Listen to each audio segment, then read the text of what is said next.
Hier s'est tenue une nouvelle rencontre du groupe Rammstein, ce groupe qui coordonne l'aide militaire à l'Ukraine depuis 2022. C'était la 25e rencontre et c'était peut-être la dernière, quelques jours avant l'investiture de Donald Trump. L'arrêt des rencontres Rammstein, s'il est avéré, ça ne signifiera pas l'arrêt de l'aide à l'Ukraine, ni visiblement la fin des combats, puisque plus personne, que ce soit à Washington ou à Mar-a-Lago, ne parle de faire la paix en 24 heures. Maintenant, on parle de 48 heures, 100 jours ou 6 mois selon les versions. Et ça, c'est assez révélateur du fait que même Donald Trump a, semble-t-il, compris la complexité du problème. Bonjour à tous, c'est Sébastien et bienvenue dans cette vidéo où on va parler Rammstein, Trump, Zelensky, mais aussi Kurakhove et Kursk, puisqu'il y a eu des évolutions assez importantes ces derniers temps. Mais avant tout, je vais commencer par vous présenter mes meilleurs vœux pour l'année 2025 qui n'en finit pas de commencer. Nous sommes le 10 janvier, il est encore temps. Et puis aussi m'excuser pour ne pas avoir enregistré et diffusé de vidéos ces dernières semaines. Entre les fêtes et une bronchite assez carabinée, que je pense que vous pouvez entendre à ma voix,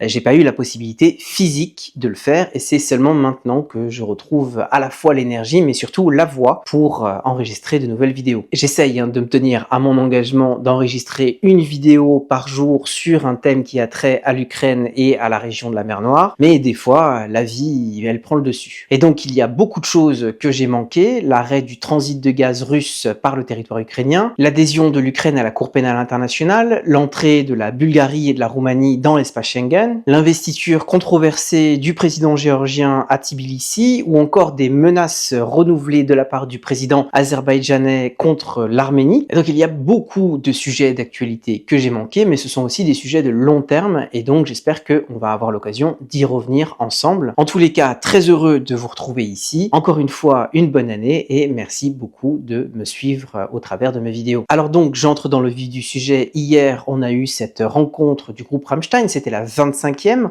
et l'Ukraine a obtenu de nouveaux paquets d'aide, notamment du Canada, assez important. Mais hier, c'était surtout une rencontre pour tenter de coordonner un effort sur le moyen et sur le long terme, puisqu'on est à quelques jours de l'investiture de Donald Trump et on ne sait pas encore s'il veut diminuer ou même interrompre l'aide militaire à l'Ukraine. Les Européens répètent que si jamais les Américains interrompent leur aide, eh bien eux, ils peuvent compenser. On sait tous que d'un point de vue financier, c'est peut-être le cas, mais d'un point de vue militaire, les Européens n'ont tout simplement pas le complexe industriel qui va avec. Et ce qui fait que donc hier à Rammstein, on a parlé 2025, 2026 et même 2027 pour coordonner donc un effort sur le moyen long terme. Et donc j'ai dit que ça pouvait être la dernière réunion du format Rammstein, ça c'est aussi le ministre polonais de la Défense qui l'a dit, sachant que ce format donc de paquet d'aide bilatérale coordonné par ce groupe international, eh bien il pourrait s'arrêter.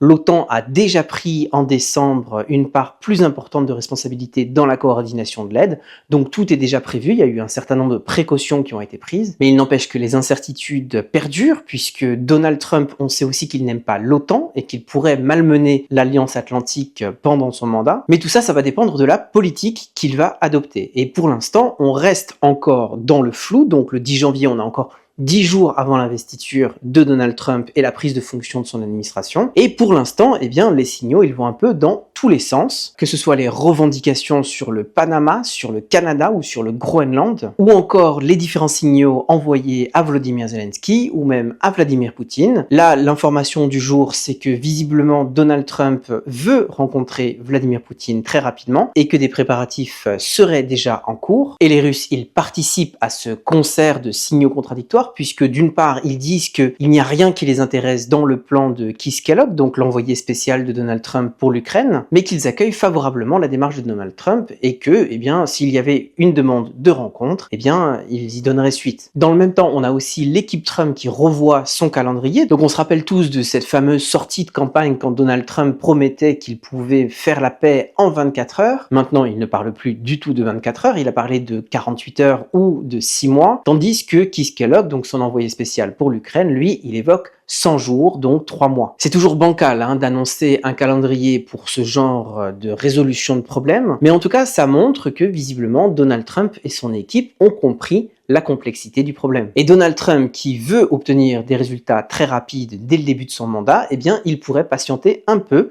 sur cette question. Moi personnellement, ce que j'attends à partir du 20 janvier, ce sont d'abord des annonces concernant les otages israéliens, donc dans la bande de Gaza, des annonces concernant le Proche-Orient en règle générale, par exemple le retrait des troupes américaines de Syrie, mais aussi potentiellement une pression sur Panama et plus globalement sur la question migratoire à partir de l'Amérique du Sud et centrale. Et en ce qui concerne le règlement de la guerre russe en Ukraine, eh bien il faudra sans doute attendre encore quelques mois pour qu'une ébauche de cessez-le-feu et potentiellement d'accord de paix se précise, ce qui fait que les évolutions du front, elles restent encore très importantes à suivre. Et là-dessus, on a observé ces dernières semaines la continuation de tendances que l'on suivait déjà en 2024. C'est-à-dire, du côté russe, un grignotage du front notamment sur le flanc est, et du côté ukrainien, le maintien d'une poche dans l'oblast de Koursk. Alors côté russe, Moscou vient tout juste d'annoncer la prise de Kurakhove. Les Ukrainiens indiquent qu'il y a encore des combats qui sont livrés dans la ville, mais l'essentiel des combats maintenant, eh bien, il est en dehors de Kurakhove, et que ce soit aujourd'hui, demain ou dans une semaine, eh bien, cette place forte de la défense ukrainienne, elle est bel et bien tombée. Les Russes, ils ont aussi pris 70% de Toretsk et ils sont à 2 km de Kupiansk. Et évidemment, le plus important, c'est qu'ils continuent une manœuvre de contournement de Pokrovsk par le sud. Et il y aurait visiblement des groupes de reconnaissance russes qui auraient déjà mené des missions dans la ville. Donc tous ces points que je viens de mentionner, ils sont évidemment importants pour le dispositif de défense ukrainien, mais c'est Pokrovsk qui est primordial puisque c'est un nœud de communication et un centre logistique très important dans la région. Donc évidemment Pokrovsk n'est plus utilisé par les Ukrainiens comme la ville pouvait l'être il y a encore 6 mois, 1 an. Une grande partie des équipements a été évacuée, les trains ne circulent plus, mais la ville reste une place forte, la ville est un verrou pour contrôler le sud de l'oblast de Donetsk, et la perte de Pokrovsk sera un coup très dur pour les Ukrainiens. Les Ukrainiens qui, de leur côté, tiennent bon an mal an leur position à Koursk. Il y a eu beaucoup d'excitation ces derniers jours parce que les Ukrainiens ont relancé une action offensive donc sur le nord de cette poche à partir du 5 janvier, mais on voit là 5 jours après que ça n'a débouché sur rien et que le territoire contrôlé par les Ukrainiens continue de se réduire comme peau de chagrin, ce qui montre toujours les mêmes choses, c'est-à-dire que les Ukrainiens n'ont plus la capacité de relancer des actions offensives de grande ampleur, même à partir de cette petite poche, mais aussi que les Russes et leurs alliés nord-coréens, eh bien, ils grignotent même là, mais ils n'ont pas la capacité, depuis le mois d'août, de reprendre le contrôle total du territoire souverain russe. Et donc ce qui fait que les Ukrainiens sont encore là, et les Ukrainiens s'accrochent, et ils continuent de maintenir ce point de pression sur les forces russes, et sur leurs alliés nord-coréens. Les Nord-Coréens, il y a eu beaucoup de rapports contradictoires sur leur nombre, sur leur activité, sur leurs pertes. En tout cas, moi, ce que je vois, c'est que les Nord-Coréens, ils sont bel et bien là, ils sont bel et bien actifs au combat, et que les Ukrainiens perdent du terrain. Donc, quelle que soit leur utilité et la qualité de leur formation, eh bien, la présence des Nord-Coréens, ça a bel et bien un impact. Et en plus, quelque chose de très important, c'est qu'ils sont en train d'acquérir, pour le compte de Pyongyang, une expérience inédite des nouveaux arts de la guerre, ce qui est essentiel pour une armée qui n'a pas été déployée sur un champ de bataille depuis 1953. Et donc ça, notamment par rapport à la guerre des drones, eh bien c'est réellement important et ça remplit un objectif stratégique de ce déploiement des Nord-Coréens sur les territoires russes pour combattre les Ukrainiens. Et ça donne beaucoup de valeur à ce partenariat pour Moscou, mais aussi pour Pyongyang, qui en retire tous les deux des bénéfices concrets. Et ça, évidemment, c'est un phénomène qui inquiète beaucoup la Corée du Sud et ses alliés, et qui devrait, en toute logique, inquiéter aussi la Chine, même si on reste toujours circonspect par rapport à l'absence de réaction officielle. Et donc, ce qui fait que l'on commence l'année 2025 sur les mêmes tendances que celles qui ont terminé 2024, et que si Donald Trump et son administration n'arrive pas à obtenir des résultats rapides quant à l'instauration d'un cessez-le-feu, eh bien on pourrait continuer à observer ces tendances pendant encore un certain temps. Regardez ce qui s'est passé en 2024 sur cette carte qui est centrée sur l'Ukraine du Sud-Est. Les forces russes ont avancé de 3985 km², ce qui était 7 fois plus que leurs avancées de 2023. Donc en plus du Sud-Est que l'on voit ici, il faut aussi voir qu'il y a eu quelques avancées dans le Nord-Est et puis aussi dans la région de Kharkiv le long de la frontière. Cette Cette poussée, elle a notamment été nourrie par une accélération des offensives russes dans la seconde moitié de 2024. Comme on le voit sur cette carte, les Russes ont avancé de 610 km² en octobre et de 725 km² en novembre. Je précise que dans ces statistiques, Koursk n'est pas inclus. Ensuite, il faut toujours prendre un peu de recul et regarder sur cette carte à l'échelle du territoire ukrainien.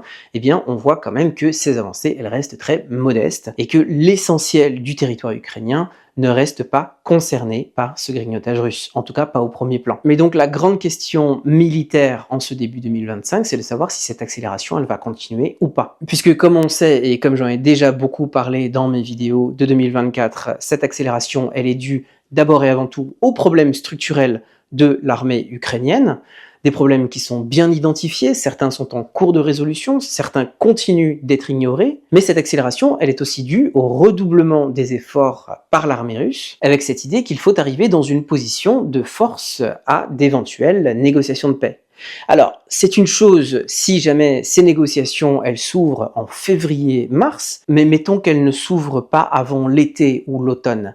Est-ce que les Russes ont véritablement la possibilité de continuer cette accélération et de continuer leurs avancées à ce rythme-là. Sachant que l'armée russe connaît aussi des problèmes structurels et que beaucoup d'experts s'accordent à penser que 2025 va être l'année où les vulnérabilités de l'économie russe vont devenir de plus en plus apparents. En tous les cas, il y a une chose dont je suis à peu près sûr concernant l'ouverture de négociations et l'instauration d'un éventuel cessez-le-feu, c'est que ça ne se fera pas avant la prise de Pokrovsk. Il faut se rappeler, en 2015, Vladimir Poutine avait négocié à Minsk un cessez-le-feu qu'il a tout de suite violé pour se donner le temps de conquérir la ville de Debaltseve, qui était un nœud de communication et un centre logistique entre Donetsk et Lugansk. Et donc c'est clair que les Russes n'ont aucune intention de s'enterrer aux portes de Pokrovsk et de ne pas y entrer à cause de l'instauration d'un cessez-le-feu. Sachant que de toutes les manières, Pokrovsk n'est pas un objectif en soi, mais juste une étape supplémentaire vers une conquête plus en profondeur de l'Ukraine,